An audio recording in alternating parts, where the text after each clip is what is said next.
তুমি সেই দ্রষ্টা, মনের শান্ত মনেরও দ্রষ্টা, অশান্ত মনেরও দ্রষ্টা। তুমি নিজে কি শান্ত না অশান্ত? মন শান্ত হলো, মন অশান্ত হলো, আবার মন শান্ত হবে, তুমি সবটার নিরপেক্ষ দ্রষ্টা। তুমি কি তাহলে? তুমি শান্তই। উপনিষদ বলছে শান্তম সেবমদ্বৈতম। তো তোমার নামই হচ্ছে শান্তি, আত্মার নাম। উপনিষদ বলছে শান্তম। তো এই যে দ্রষ্টা, যেটা শরীর নয়, মন নয়, জগৎ নয়, আর আমি সবকিছুর দ্রষ্টা চৈতন্য। জগৎ পরিবর্তনশীল, ইন্দ্রিয় পরিবর্তনশীল, মন তো আরো পরিবর্তনশীল।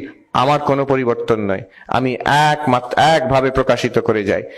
মন জেগে থাকে, এই জগৎকে দেখছে, মন ঘুমিয়ে পড়ে, স্বপ্ন দেখে, মন গভীর নিদ্রায় চলে যায়, কিছুই দেখে না, সবকিছুর আমি প্রকাশ করে যাচ্ছি। আমি এক, সব সময় উজ্জ্বল।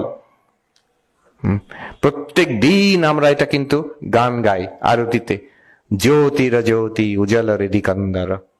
শেষে স্বামীজি লিখে গেছেন আরতিতে, ঠাকুরের আরতি, ঠাকুরের নাম নেই কোথাও, কিন্তু সে আরতিতে শেষে কি বলছে? ঠাকুরের কথাই বলা হচ্ছে, অবতারের কথা বলা হচ্ছে, ঈশ্বরের কথা বলা হচ্ছে, বলে শেষে বলছেন জ্যোতির জ্যোতি উজ্জ্বল হৃদিকন্দর। হৃদিকন্দর মানে এখানে মনের ভেতরে, বুদ্ধির মধ্যে, অন্তঃকরণের মধ্যে একটা